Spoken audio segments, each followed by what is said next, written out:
Hello everyone. आज फिर से मैं आपके लिए स्टोरी लेकर आई हूँ। ये स्टोरी मैंने पहले भी लेकर आई थी और इसका एक पार्ट मैंने पहले बताया था और आज मैं दूसरा पार्ट लेकर आई हूँ। पहले मैंने इसका हाफ पार्ट बताया था, मतलब कि मैंने एक पेज आपको रीड करके बताया था। आज मैं उसके आगे की स्टोरी कंटिन्यू करने वाली हूँ। जो मेरा वीडियो पहली बार देख रहे हैं मैं उन्हें बता दूँ कि मैं छोटे छोटे स्टोरीज लेकर आती हूँ जिससे कि मैं आपकी रीडिंग प्रैक्टिस कराती हूँ, साथ ही मैं वर्ड मीनिंग बताती हूँ कि आपके वोकैबुलरी में इम्प्रूव हो, और मैं ट्रांसलेशन कराती हूँ जिससे कि आपको इंग्लिश टू हिंदी अच्छे से समझ में आए और वर्ड मीनिंग अच्छे से समझे। तो चलिए हम हमारे स्टोरी को स्टार्ट करते हैं। हमारे स्टोरी हमने लगभग आधी पढ़ ली थी, अब हम आगे कंटिन्यू करेंगे, ठीक है। Towards the end of August, towards की ओर, एंड अंत, towards the end of August, अगस्त की ओर, अगस्त के अंत की ओर, मतलब के अगस्त के आखिर में, ठीक है, अगस्त के आखिर में। The adult birds and their young take off together and cover a distance of roughly 19,000 kilometers within just 3 months.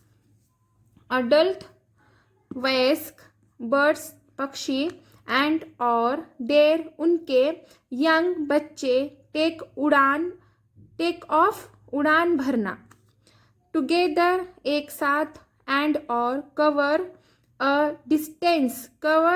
Distance दूरी तय करे, ऑफ का रफली मोटे तौर पर, हम बोलते हैं ना क्या रफली, मतलब कि ऊपरी ऊपरी मोटे तौर पे, वैसे रफली यानी मोटे तौर पे। 19,000 किलोमीटर्स, विथिन अंदर, जस्ट केवल, 3 मंथ्स यानी कि महीने। The adult birds and their young take off together and cover a distance of roughly 19,000 kilometers within just 3 months. अगस्त के अंत में, अगस्त के अंत तक क्या करते हैं, बर्ड्स और उनके बच्चे, बर्ड्स वयस्क बर्ड्स और उनके बच्चे उड़ान भरते हैं, साथ में उड़ान भरते हैं और जितनी दूरी तय करते हैं, दूरी तय करते हैं। और ये सब पता चला है, एक मतलब कि एक संस्था ने इसका पता लगाया है, रफली मोटे तौर पे उन्हें पता चला है कि 19,000 किलोमीटर तक उनका अंतर होता है। कितना होता है, अंतर होता है, और वो कितने दिनों के अंदर करते हैं, 3 मंथ के अंदर, सिर्फ 3 मंथ के अंदर, केवल 3 मंथ के अंदर ये सब 19,000 किलोमीटर तक वो कंप्लीट करते हैं। ये रफली कहा गया है, कम ज़्यादा भी हो सकता है, मतलब मीनिंग है, उसका मीनिंग निकलता है कि कम ज़्यादा भी हो सकता है। रफली का मीनिंग हो जाता है कि मोटे तौर पर पता चला है कि 19,000 तक वो करते हैं अपनी उड़ान। For the purpose of observation a light, for the purpose of observation, for से पर्पज उद्देश्य, ऑफ के ऑब्जर्वेशन अवलोकन, for the purpose of observation उद्देश्य से, अवलोकन करने से, मतलब कि वही बताया ना मैंने आपको यहाँ पे कि ये 19,000 कैसे पता चला, ये अवलोकन किया उन्होंने कुछ संस्थाओं ने, के अवलोकन यानी कि पता लगाना। विज्ञान के लोग जो होते हैं वो पता लगाते हैं कौन सी भी चीज़ का, तो अवलोकन करते हैं वो, मतलब कि देखते हैं उसको, देख रेख करते हैं, उसको कहते हैं ऑब्जर्वेशन। देख रेख करना, पता लगाना, अवलोकन करना, ऑब्जर्वेशन यानी कि ये सब उसकी मीनिंग है। यानी एक, light ring, a light ring was put on the foot of a young chick in eastern Britain in summer. एक लाइट रिंग हल्की अंगूठी वॉज था, पुट पहनाया ऑन द फुट यानी के पैरों में, ऑफ का यानी एक, यंग यानी के यंग चिक यानी के युवा चूजे को, इन यानी के में, ईस्टर्न यानी के पूर्वी ब्रिटेन, इन यानी में, समर यानी के गर्मी में। A light ring was put on the foot of a young chick in eastern Britain in summer.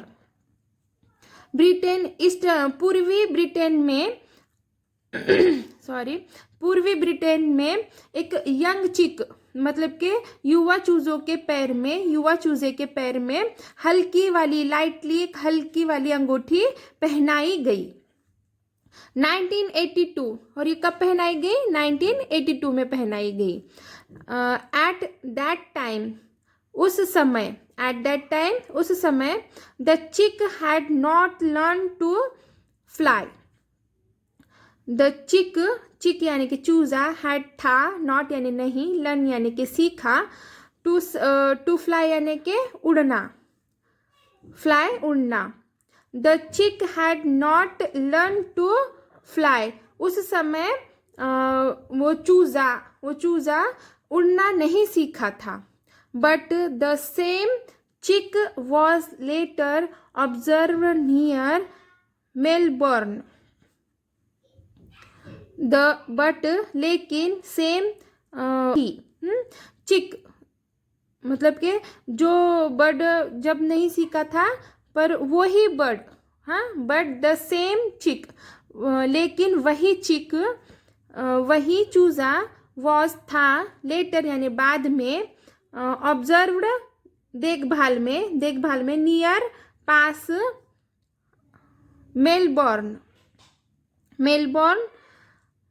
Melbourne के पास में वही चूजा पाया गया।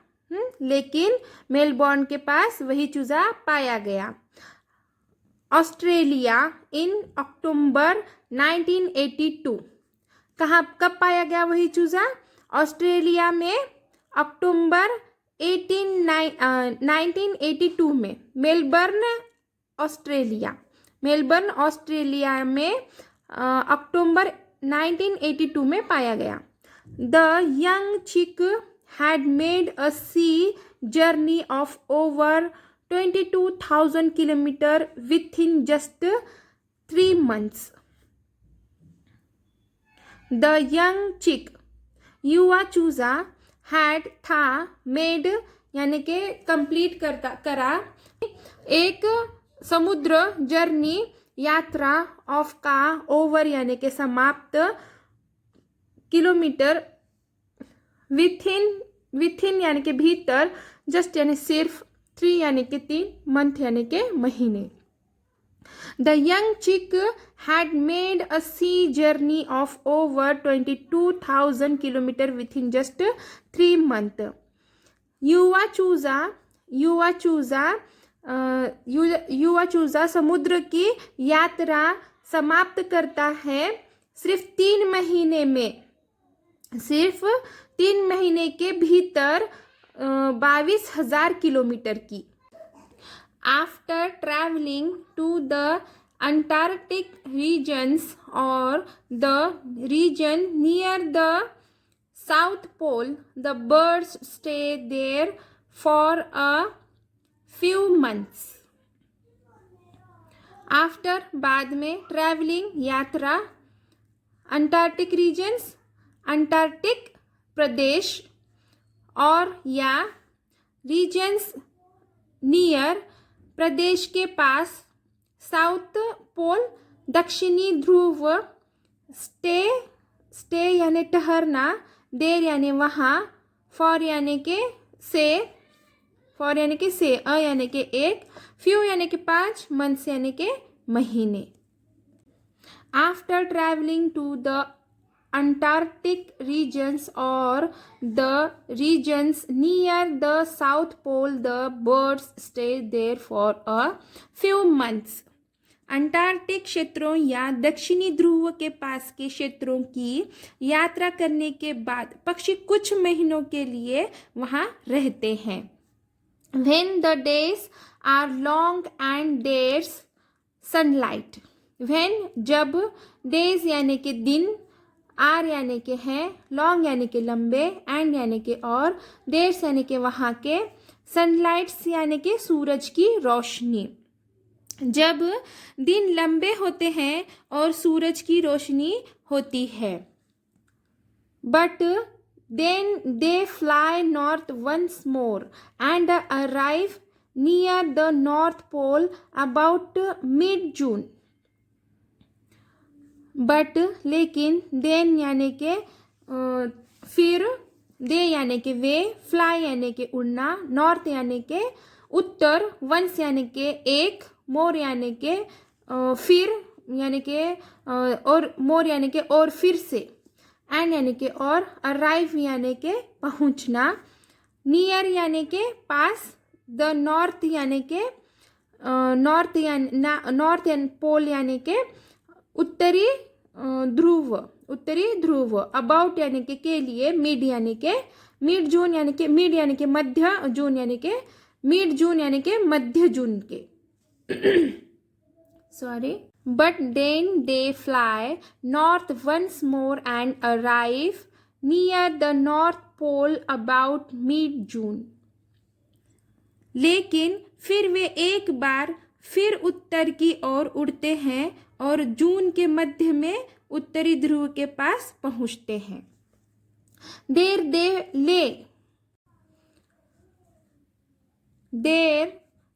they lay eggs and wait for the chicks to hatch out of the eggs and then get ready for the great journey once again.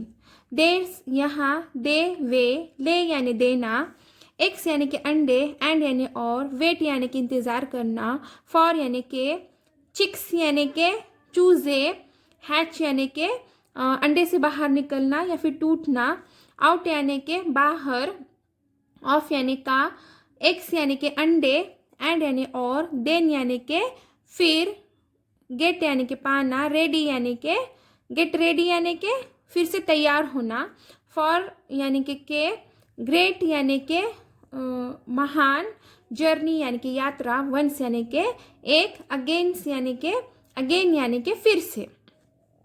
देर दे ले eggs and wait for the chicks to hatch out of the eggs and then get ready for the great journey once again. वहाँ वे अंडे देते हैं, अंडों से चूज़े के निकलने के बाद इंतज़ार करते हैं और फिर एक बार फिर से महान यात्रा के लिए तैयार हो जाते हैं. The birds travels for the North Pole to the South Pole and back again have an interesting benefit for it.